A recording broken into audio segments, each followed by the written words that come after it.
I feel like when people talk about self-care, the first thing that comes to mind is a nice hot bubble bath with Christmas holiday themed bath soap, but you've only used about half of it since you got it last year. Maybe some pretty lights that change colors, some ambient music, and a good book.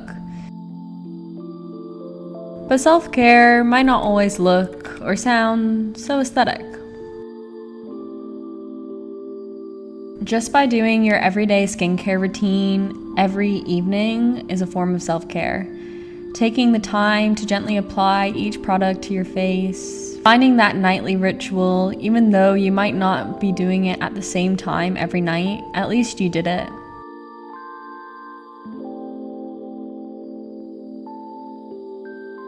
Maybe it's buying that extra product that over time you actually see it make a difference, and then you're happy you allowed yourself to try it in the first place.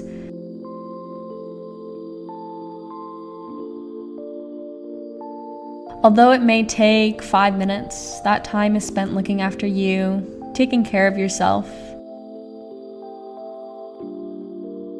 It's a time where you can really look at yourself in the mirror, see yourself, and then maybe tell yourself, I love you, you're amazing, and then continue on with your evening.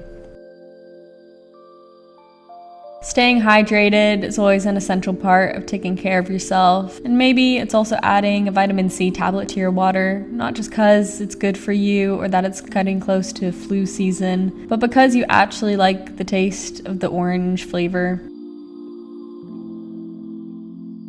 A self-care dinner, I personally think, should be an easy one, popping some veg and chicken tenders into the oven, then maybe reheating some leftover mac and cheese. A meal that required minimal effort and time.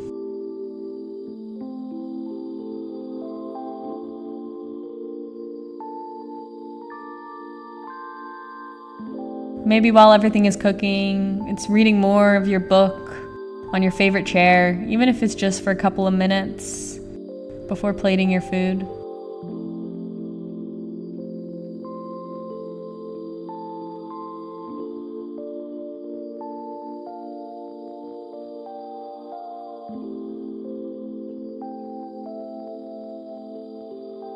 And yes, this was delicious.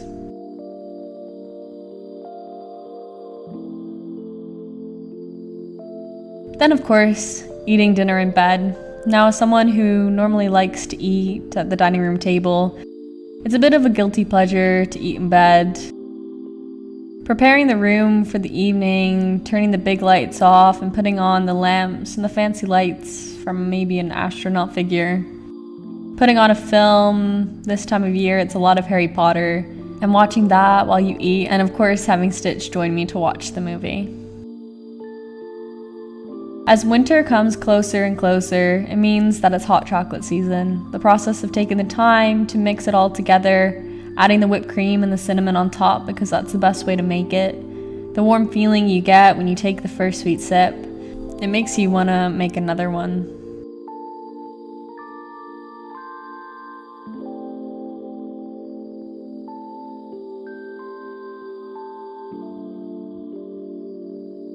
Sometimes self-care is putting on a movie from your childhood to bring back the nostalgia or just the simple joy of watching something you've always loved.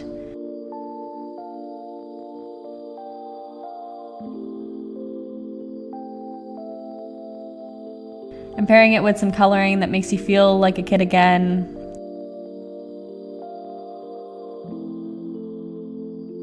Getting older, there's something so special about doing things you loved when you were younger.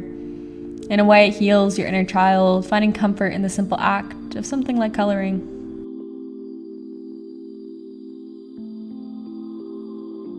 But also, this is reality after all. Maybe you had an idea of the color scheme, wanting it to be all pastels, and everything was going to plan until the colors just weren't calling to you.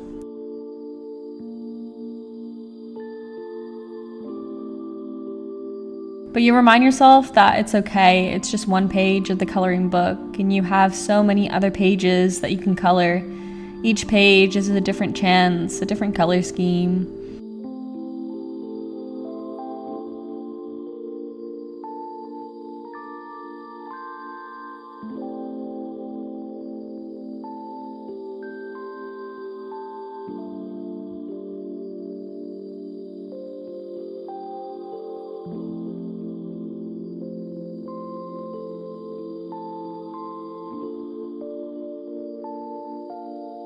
At some point, it's time to go to sleep, and although you may be reluctant, your eyes eventually fall.